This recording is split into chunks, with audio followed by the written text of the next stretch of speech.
제가 오늘 여러분하고 좀 재밌는 얘기를 하려고 해요. 어떤 얘기를 할 거냐면 고려시대 얘기부터 시작을 좀 하려고 합니다. 고려시대 때는 여러분이 어떤 사회인지 약간 좀 이해를 하실 수가 없을 수도 있겠지만 고려시대가 굉장히 자유로웠던 좀 시대입니다. 그래서 예를 들면 어떤 여인이나 남편이 아내를 잃거나 부인을 잃으면 아내나 부인이 똑같은 거죠. 아내를 잃거나 남편을 잃게 되면 여기 재혼을 할 수가 있었어요. 그러니까 재혼이라고 하는 문화가 그다지 어색하거나 어려운 문화가 아니었습니다. 그런데 조선시대를 넘어가면서 그때부터 이상한 하나의 이야기가 발전을 하죠. 여러분 잘 아시는 열려문이라고 하는 게 바로 조선시대 때 생겼던, 그것도 중반 후반 넘어가면서 생기던 건데 이게 경국대전의 기록이 됩니다. 여러분 경국대전 들어보셨죠? 고등학교 이야기가 슬슬 나오기 시작을 합니다. 경국대전에 보니까 남편이 죽었을 때 양반집입니다. 양반집 여자는 재혼할 수 없다라고 하는 걸 법으로 탁 박아버려요. 고려시대 때 없던 법이 그 유교와 성리학이 발전하면서 뭐가 되냐면 법전 안에 삼강오륜이다 해가지고 절대로 여자는 남편이 죽었거나 했을 때 재혼할 수가 없다 이렇게 못을 박습니다. 근데 이게 어느 슬금슬금 가다가 임진왜란이 가면서 점점 잔인해지기 시작을 해요. 우리도 보면 이렇게 드라마 같은 거 보면 점점 막장일 때가 재밌을 때가 있잖아요. 이제 그 임진왜란이 지나고 나서 이 여성들에 대한, 연려에 대한 이야기가 굉장히 심각해지는 수준까지 들어가는데, 예를 들면 이런 거예요. 어떤 여성이 배를 탔어요. 배를 탔는데 배가 흔들한 거예요. 그러니까 안에 있던 남자 사공이 손을 잡아준 거죠. 어이쿠 마님 하고 잡아준 거예요. 손을 잡았더니 이 손을 잡은 게 어떻게 된 거예요? 남녀 7세 부동석이니라 이렇게 된 거죠. 그래서 그 여인이 팔을 잘라버립니다. 그 이야기가 조선시대에 회자되면서 또 일본군 앞에서 겁탈을 당하려고 하니까 온몸을 찢어서 다 죽은 거예요. 은장도로 막 자기 찢고 죽는 거예요. 이런 이야기들이 회자가 되면서 이 재혼을 이제는 재혼 안 하는 정도가 아니라, 연려가 되려면 재혼 안 하는 정도가 아니라 어마어마한 수준의 그런 이걸 해줘야 되는 거예요. 급기야는 남편이 아팠을 때 이 허벅지살을 베어가지고 그걸 고기를 구워서 남편한테 먹이는 일이라든지, 또 남편이 또 심각한 병에 걸렸을 때 손가락을 잘라가지고 그 피를 남편에게 먹이면서 그 손가락을 또 구워서 먹인다든지 이런 막장까지 가는 겁니다. 그런데 그 사회가 이렇게 여성을 몰고 가고 여인을 몰고 가면서 그것을 하지 않는 여인들을 부끄러운 존재로 만들어버린 거예요.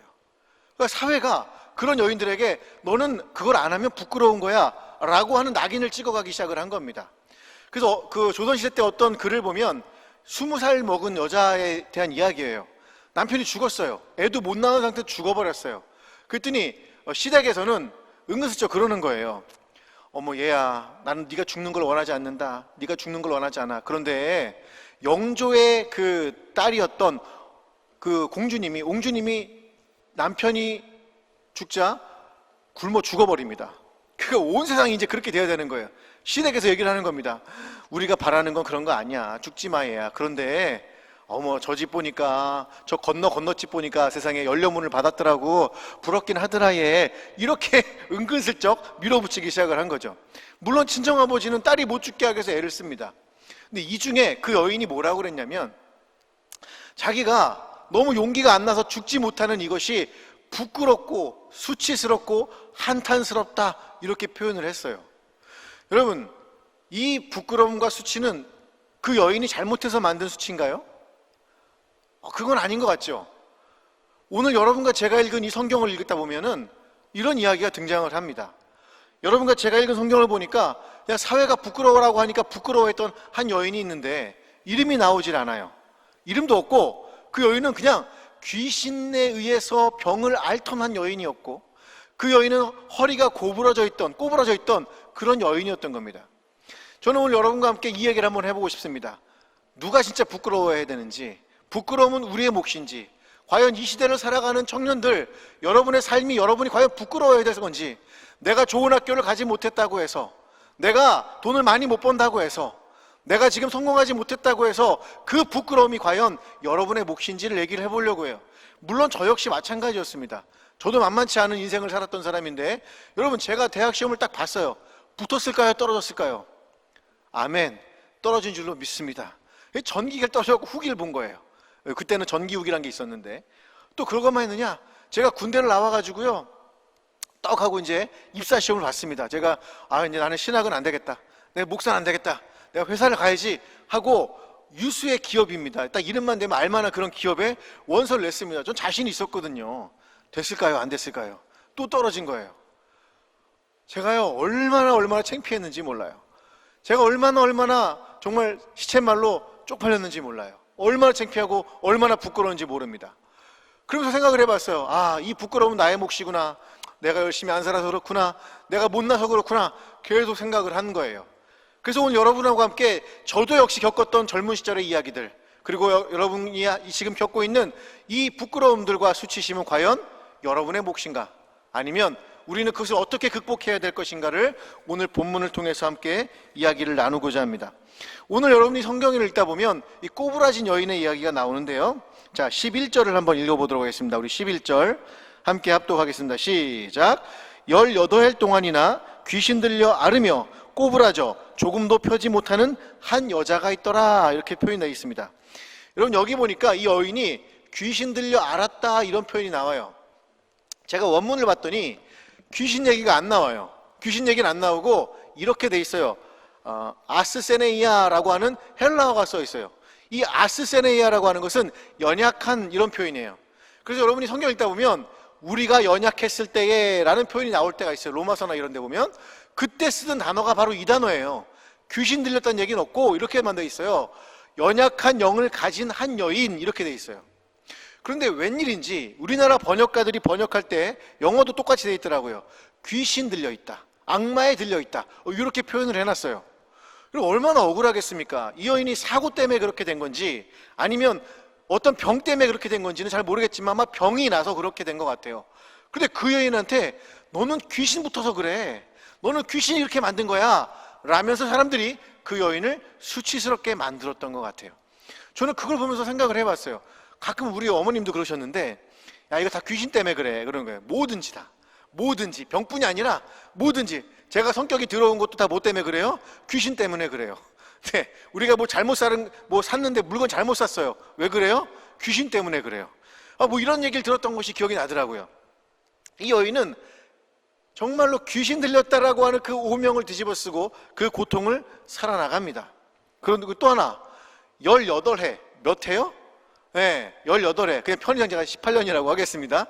어감이 안 좋아서 안 쓰고 싶었는데 편하게 좀 쓸게요. 이 18년 동안 일한이라는 표현이 저는 굉장히 눈에 와닿더라고요. 왜냐하면 여러분 우리 지금 인생도요 20년 정도 되면 굉장히 긴 인생이죠. 사실은 저도 이제 얼마 전에 우리 사역자들하고 얘기를 했습니다.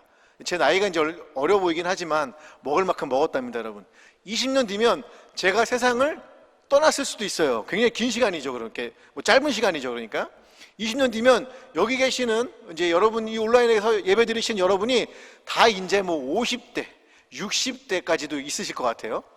그러실 수 있을 것 같아요. 굉장히 긴 기간이잖아요. 짧게 느껴질 수도 있고 긴 기간인데, 이 당시에는요 여러분 평균 연령이 40에서 50 중간이에요. 그러니까 이 여인은 지금 자기 인생의 절반을 이런 모양으로 살아간 거예요.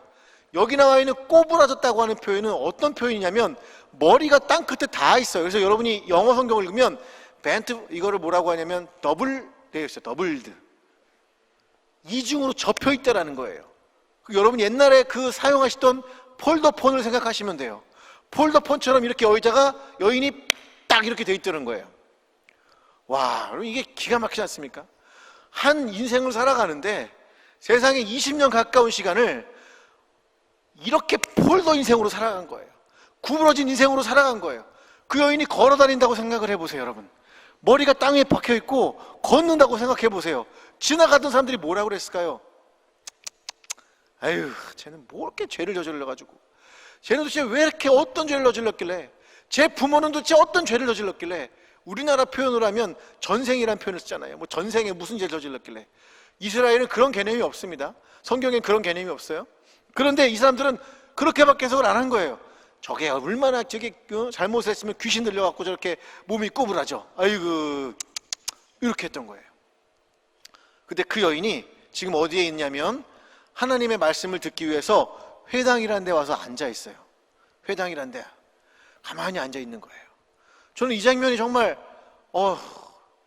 마음이 좀 애려요. 아마도 지금은 성전이 개방이 안 돼서 여러분이 못 오지만 언젠가 여러분이 성전에 오는 그날, 그 중에는 여러분 그 아픈 인생과 과거를 가지고 이 자리에 앉아 계신 분이 있을지 모르겠어요. 많은 실패와 또 남에게 이야기하지 못하는 그 수치스러운 삶을 가지고 이 성전에 앉아 계실 분이 있을지 모르겠어요. 때로는 몸이 너무 아파서 괴로운데 누구에게도 말하지 못하고 그렇게 성전에 앉아 있는지 모르겠어요. 그런데 예수님이 그녀를 주목하시는 장면이 또 등장을 합니다.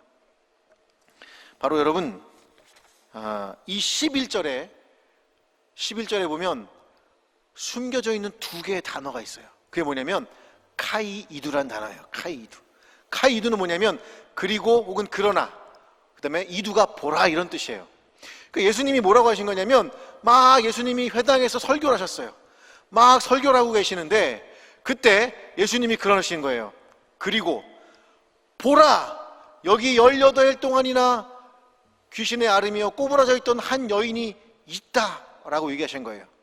저는 이 장면이 굉장히 저한테 은혜가 됐어요. 왜냐하면 여러분, 회당에서, 교회에서도 마찬가지지만 회당에 와 있으면 이 앞자리에 예수님의 이야기를 듣기 제일 좋은 자리에 앉아있던 사람들은 누구였을까요? 그 당시 마이크가 없으니까 그 자리 앞에 있던 사람들은 분명히 헌금 많이 내는 사람일 것 같아요. 그 앞에 있는 사람은 열심히 있는 사람들일 것 같아요. 그 사람들이 앞에 앉아가지고 귀를 쫑긋 열면서 눈을 반짝반짝거리면서 오늘은 예수님이 무슨 말씀하실까 그렇게 앉아 있었을 것 같아요. 그런데 그러면 그 여인은 어디에 있었을까요? 그 여인은 아마 앞에 있진 못하고 저기 회당 언저리, 저기 성전 어디 끝, 저기 뒤쪽에 있는 어디 끝엔가 앉아 있었을 것 같아요. 그러면서 그 여인은 그런 생각을 했겠죠. 내가 다른 사람 앞에 나가서 창피하니 여기서 주님의 말씀을 들어야겠다. 주님이 말씀하면 아멘, 아멘, 아멘, 어떻게 내 말씀을 하실까? 아멘, 그러고 있었을 것 같아요. 주님이 그런 여인에게 이렇게 말씀하시는 거예요. 이 앞에 있는 사람들을 주목해라 그러지 않으시고, 봐라 저기 있는 한 여인을, 봐라 저기 있는 저 무명의 여인을, 봐라 저기 자신의 수치심을 안고 살아가는, 괴로움을 안고 살아가는 저 여인을 봐라, 봐라, 봐라, 이렇게 말씀하신 거예요. 그 예수님의 마음을 알려주는 그 구절이 15절과 16절에 이렇게 나옵니다. 한번 읽어볼게요. 시작. 주께서 대답하여 이르시되 외식하는 자들아, 너희가 각각 안식일에 자기의 소나 나귀를 외양간에서 풀어내고 이끌고 가서 물을 먹이지 아니하느냐? 그러면 18일 동안 사탄에게 매임받은 이 아브라함의 딸을 안식일에 이 매임에서 푸는 것이 합당하지 아니하냐? 이렇게 말씀하신 거예요. 이 합당하다는 말은 옳은 게 아니겠느냐라고 말씀하신 거예요. 그 안에 있던 회당장, 즉 지금 말하면 이 회당을 담당하는 우두머리였는데 그 사람이 얘기한 거예요. 왜 안식일날 사람을 고쳐? 그거 나쁜 일이야. 그건 옳지 않은 거야. 이렇게 얘기를 했어요. 사람의 규례대로라면 그렇죠. 그런데 주님이 말씀하십니다.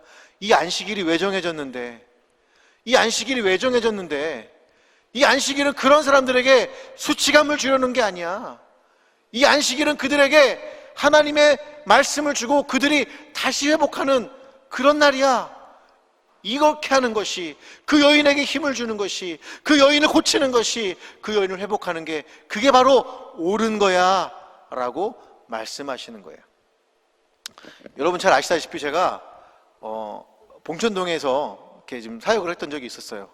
봉이라는 말은 밭들봉에, 지금 여러분 가시면 봉천동이라는 단어가 없습니다. 이렇게 봉천역 하나 있네. 봉천역 하나 있는데 밭들봉자에다가 하늘천자예요. 그래서 하늘을 받들다, 그런 의미입니다. 그래서 거기 뭐가 많냐면 점집이 많았어요. 예전에 점집이 많았고 교회도 굉장히 많았습니다. 하늘을 받드는 동네였기 때문에 그래요. 그런데 제가 이제 전에도 말씀드렸지만 거기서 옛날 말로 하면 비행 청소년이고 지금으로 얘기하면 학교 밖, 학교 부적응 청소년들이에요. 그 친구들하고 이제 성경 공부를 했어요. 여러분, 그 친구들이 제일 싫어하는 게 뭘까요? 학교 밖 청소년들이 공부하는 게 싫어요. 그래서 공부하기 싫어서 밖으로 튀어나온 건데 목사를 한 명 만났더니 밥을 맨날 줘요. 그리고 저를 갖다가 장기 팔아먹는 목사라고 소문을 내놓고, 그리고 나서 이제 성경 공부를 하러 와요. 얼마나 웃긴 놈들입니까, 여러분, 그죠? 공부하기 제일 싫어하는 애들이 성경 공부를 하고 앉아 있습니다. 그거 얼마나 힘들어요. 근데 그 중에 한 아이가 있었는데 이 친구는요 중학교 때부터 가출을 밥 먹듯이 했어요. 중학교 때부터 가출을 밥 먹듯이 했고 그 봉천동에 가면 대호마트라는 데가 있어요. 실명은 나오면 안 되는데 대땡마트가 있어요. 대땡마트가 있는데 이 친구가 가출을 하면 거길 가요. 왜? 거기가 뭐가 있어요? 먹을 게 많잖아요. 그래서 창고에서 슬쩍슬쩍 하다가 한 번씩 갔다 와요.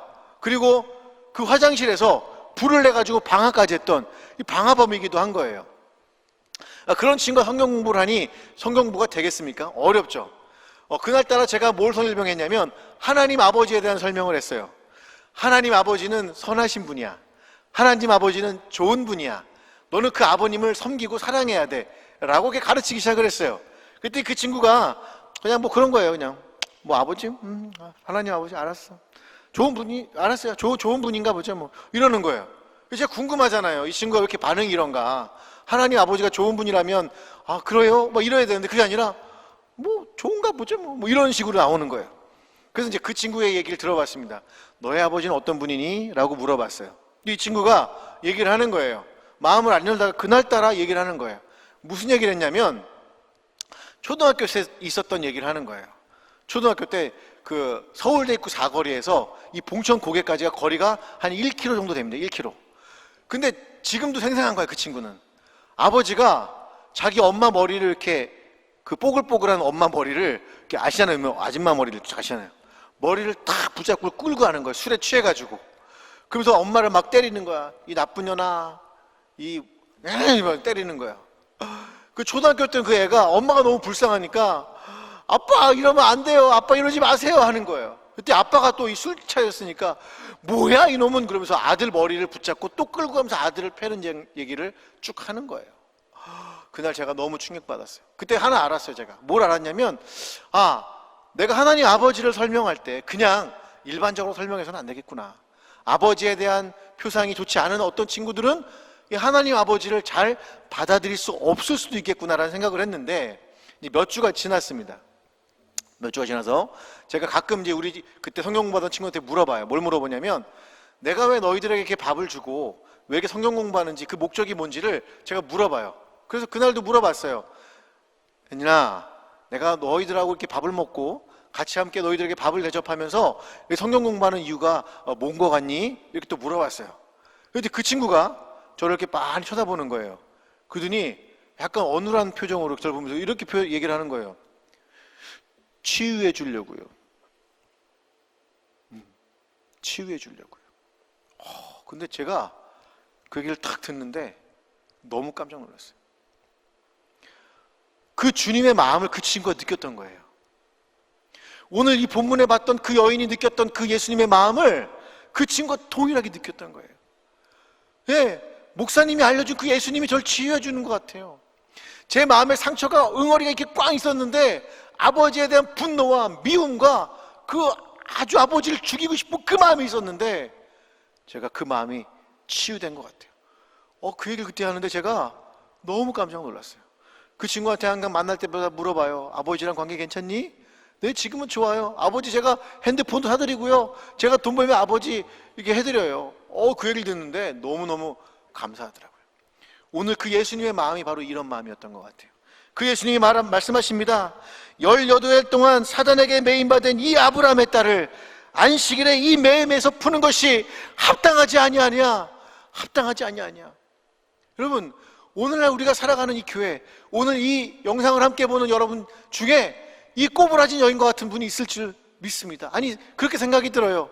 내 인생 꼬였지 뭐, 내 인생 폴로처럼 접혔지 뭐, 더 이상 필 수 없지 뭐, 내 인생에서 끝이지 뭐 라고 생각할 수 있겠어요. 그러나 여러분을 만나시는 하나님은 그런 분이 아니라는 거예요. 여러분 오늘 초대하시는 예수님은 그런 분이 아니라는 겁니다. 그리고 그 주님께서 오늘 우리에게 이렇게 말씀하셨습니다. 12절과 13절에 보니까 우리에게 이렇게 선포하십니다. 함께 읽어볼까요? 예수께서 보시고 불러 이르시되 여자여 내가 내 병에서 놓였다 하시고 안수하시니 여자가 곧 펴고 하나님께 영광을 돌리는지라. 아멘. 여러분 오늘 여러분 인생이 내 인생을 폴더처럼 접혀버렸어. 내 인생은 펴지지 않고 구부러졌어. 내 인생은 아무것도 아니야 라면서 매일 불평하는 분들이 있다면 오늘 예수님이 여러분을 초청하실 때 그 초청에 응하시기를 주님의 이름으로 축복을 드립니다. 오늘 혹이라도 이 설교를 듣고 제 얘기의 어떤 그것들이 아니라 오늘 그 예수님의 마음을 느꼈으면 좋겠어요. 오늘 있는 모든 청년들이요, 여러분의 인생이 여러분의 허리가 펴질 줄로 믿습니다. 여러분의 오늘 인생과 여러분의 수치가 오늘 사라지며 오늘 여러분의 모든 질병이 물러갈 것이며 오늘 모든 여러분과 삶의 가운데 여러분의 인생이 다시 한번 펴지는 역사가 임할 줄로 믿습니다. 오늘 하나님의 초청을, 그 부르심에 응답하시기를 주님의 이름으로 축복을 드립니다. 저는 오늘 여러분에게 이렇게 말씀드리고 싶어요. 저는요, 저희도 집이 만만치가 않았어요. 아까 그 친구들을 어쩌면 사역했던 것도 제 인생 때문에 그랬던 것 같아요. 제가 복정동이라는 데 사는 적이 있었어요. 여러분, 그 서울과 그 성남의 경계선이 복정동이에요. 지금은 잘 개발돼서 굉장히 잘 돼 있지만 저 살던 시절만 해도 거기는 이게 슬라브 집이었어요. 인생 완전 꼬인 거죠. 저희 집은 동물원이었어요. 저희 집은 동물원이어가지고 저랑 어머님이랑 할머님이랑 셋이 살았는데, 여러분 예전에 학고방이라는 게 있어요. 학고방 들어보셨습니까? 학고라는 게 일본어인데 그냥 룸이란 뜻이에요. 그러니까 지금 여러분이 사는 곳은 집이에요. 방도 2개 있고 주방도 막 이렇게 있잖아요. 저는 그런 데서 살아본 적이 없었어요. 저는 군대 갔다 올 때까지는 그런 데가 아니라 그냥 룸이었습니다. 룸. 원룸이죠. 원룸인데 지붕은 슬라브 지붕이에요. 아주 얇은 그런 그 지붕이에요. 그런데 제가 동물원이라고 말씀드렸던 이유가 뭐냐면, 저희 집 천정에, 여기 천정이 나무로 돼 있어요. 여러분처럼 이렇게 돌로 안 돼 있고 나무로 돼 있어요. 그래서 거기에 이렇게 여러분 잘 아시는 그 서생원, 쥐가 왔다 갔다 해요. 왔다 갔다 하면서 오줌을 찔끔찔끔 싸놓는 거예요. 근데 얼마 지나니까 거기에 또 야옹 하더라고요. 그러니까 이제 고양이가 점령한 거예요. 근데 고양이는 왜 이렇게 오줌을 크게 싸요? 이만하게 싼 거예요. 근데 그걸 고칠 돈도 없고 고칠 힘도 없고 그렇게 그냥 살았던 거예요. 거기다가 제가 고3 때 저희 할머니가 치매가 들었어요. 치매가. 그래갖고 맨날 저희 집은 똥 천지예요. 그걸 누가 치웠겠어요? 어머님은 일 나가시고 저랑 어머님이랑 할머니가 살았는데 그 똥을 치운 거예요. 제가요. 고3 때 공부를 했겠어요? 공부 제대로 할 수가 없죠. 상황이 어려웠단 말이에요. 제가 이런 얘기를 드리는 이유는 뭐냐면, 여러분, 저는 사실은 그렇게 살 수밖에 없는 존재였고 그렇게밖에 살 수 없는 존재라고 제가 생각을 했어요. 그리고 모든 게 창피했어요. 가난한 것도 창피했고 저희가 아버지가 없는 것도 창피했고 제가 살아가는 그냥 모든 게 다 창피했어요. 그냥 얼굴 들고 다니는 게 창피했어요. 그런데 주님이 저를 만나주셨어요. 예수님이 사랑하는 내 아들아 라는 말씀을 주셨어요. 그때 저는 너무 깜짝 놀랐어요. 저 아버지 없는데요? 없긴 왜 없어요? 저희 아버지 계셔요. 저희 아버님이 좀 어머님이 많으세요. 제가 어머님이 여러 분 계셔요. 한 4분 계시는데 아버지 계셔요. 근데 저는 그랬어요. 그래서 저 아빠 없어요. 진짜 없어요. 그렇게 살았어요. 얼마나 한이 맺혔겠습니까? 그런데 그 주님께서 제가 열심히 기도하는 중에 만나주시고 저를 초대해 주시고 저를 오늘날 이 목회자의 자리에 올라설 수 있도록 도와주셨어요. 지금은 너무 행복해요. 물론 제 아픔이 또 있지만 지금 행복해요. 너무 감사해요. 너무 은혜예요. 저는 제가 만났던 이 하나님이 여러분의 하나님이 되시기를 이 시간 축복드립니다. 그 여인을 고치신 주님께서 그 여인을 세우시고 그 여인이 하나님께 영광을 돌리는 그 순간에 성경은 그 장면을 딱 보면서 이렇게 평가를 하고 있습니다. 17절 한번 볼까요? 다 같이 읽겠습니다. 시작. 예수께서 이 말씀을 하시매 모든 반대하는 자들은 부끄러워하고 온 무리는 그가 하시는 모든 영광스러운 일을 기뻐하니라. 여러분, 부끄러움은, 수치심은 여러분의 몫이 아니에요. 오늘 여러분이 예수님을 만난다면 여러분의 가난, 여러분의 실패, 여러분의 지금까지 살았던 그 모든 버리고 싶은 인생, 그 모든 것이 다 주님 안에서 곧게 펴지게 될 줄로 믿습니다. 저는 여러분이 그분의 아버지가 되신다면, 여러분이 그분을 아빠로 부를 수 있다면, 그분이 오늘 여러분의 심정 가운데 오신다면, 오늘 이 예배와 이 설교를 들으며 이 찬양을 하면서 여러분이 오늘 그 예수님을 만난다면 여러분이야말로 오늘 그 인생이 펴지게 될 것이며, 여러분의 수치는 여러분의 수치가 될 것이 아니라 그 모든 수치가 여러분을 지금까지 괴롭혔던 그 사람들의 수치가 될 줄로 믿습니다. 사랑하는 귀한 우리 대학 청년부 여러분, 오늘 예수님이 여러분을 초대하고 계십니다. 오늘 혹이라도 교회 지금까지 나오지 않고 계셨던 분들, 이 영상을 보고 계신다면 오늘 여러분을 초대하시는 그 예수님을 만나시기를 축복을 드립니다. 그 주님은 저 높은 하늘에서 이 낮은 곳에 오셔서 여러분에게 손을 내밀고 계십니다. 여러분에게 손 내미는 그 주님에게 여러분의 손을 다시 한번 내밀어서 그 주님을 만나시기를 주님의 이름으로 축복을 드립니다.